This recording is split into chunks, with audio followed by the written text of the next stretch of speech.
at GlenAllachie? So I am the European sales manager for the brand, and I look after Hungary as well, where we are just now. Okay. How is it different from all the other whiskey brands, on Space side? Every distillery is different. Every distillery tells a different story, and it's the beauty of Scotch whiskey. Even if you have a distillery literally right beside you, using the same malting, the same water source, you're making a different whiskey. It's the people, it's the area, and for GlenAllachie is very much all of the above. Was one of these distilleries that was hidden away because it was part of the one of the big brands, which is Pernod Ricard, and always part of Chivas or Ballantine, one of these big blends. So when Billy had the opportunity to buy GlenAllachie, he sort of like took a leap of faith, but in a controlled way, because he knew he tasted GlenAllachie before, and it was a great liquid, and he had the opportunity to develop a completely new whiskey that didn't have any history before then. So I think that, especially for the Mi-Culture, that comes with, something completely new, as in we're making a heavily peated whiskey in Speyside, which is, very difficult to comprehend for some people, but it's glorious, and it's a great sort of like way of experimenting with a distillery that is done for 50 plus years only unpeated whiskey, and then decided, well, actually, we can do this. We can sort of like explore, and we're delivering one of the peatiest whiskey probably in the world right now. Yeah, probably. Was it a big risk, deciding to make a peated whiskey at Speyside? I mean, not if you have done it before. Billy had done it with pretty much every single distillery that he worked with. Talking about Glenglassaugh, Benriach, Glendronach, Tobermory, even Deanston has done probably some peated ones. So it was something that he really had in his core, and he did well before. But he didn't want to stay within the same comfort level this time. He decided to go big. So we're using 95 ppm malted barley. So it's higher than most style of whiskies. What are some of your favorite releases under the GlenAllachie name and under the Mi-Culture name? So I'll start with Mi-Culture since we are in the chat. Okay. My favorite one is definitely the Chinkapin, without talking about the Turbo, which is our limited edition. But the Chinkapin is this sort of like spicy, complex, and very different smokiness overall. That is just unbelievable. It's actually one of the reasons that I decided to join GlenAllachie.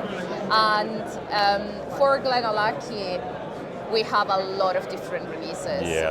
Probably one of my favorite one of this year is the new Syntage.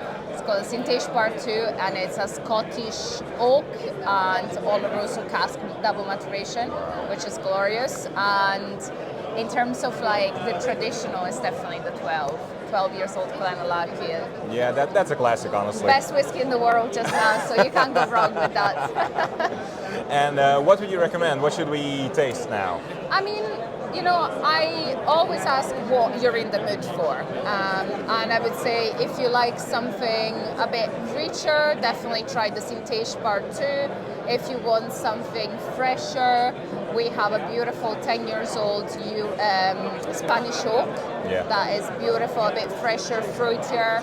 Otherwise, on the smoky range, you have the Sherry, the Turbo, the original. All of them are going to be a good fit. I'm pretty familiar with those. Yeah. So I think I'm in the mood for something rich at the moment. Yeah. Nice. Let's go for this one then.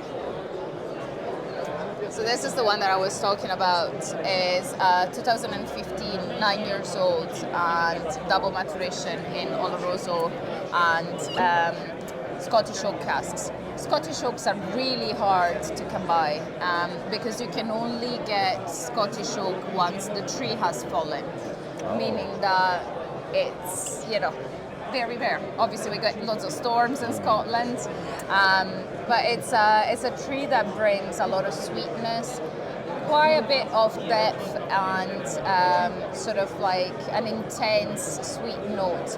So you get quite a lot of like molasses, there's fudge, there's sort of like very different level of sweetness. But also the Oloroso gives you this intense sort of like dried fruit, spiciness, chocolate. So it creates an additional layer of complexity in it. And it's a cask strength at 58.2%. Oh, very nice. And it's just landed in Hungary, so it's definitely something. It's wonderful nice on the nose. It's wonderful. And for something like this, I usually recommend to add a bit of water, because it's nice on its own and it might be something that you enjoy as it is, but you never know what's hiding underneath. So a couple of drops of water can open up a completely different whiskey. Okay, well, thank you. Thank you. Cheers. Hello, how are you doing, guys? Oh, that's rich. Yeah, it is, isn't it?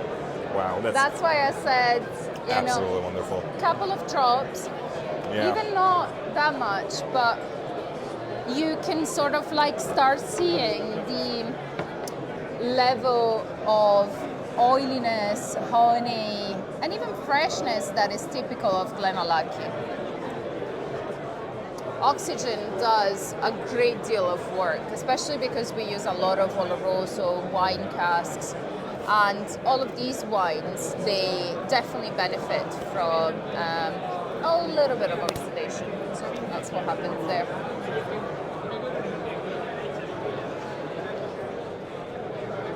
Oh, it opens up so much of the water.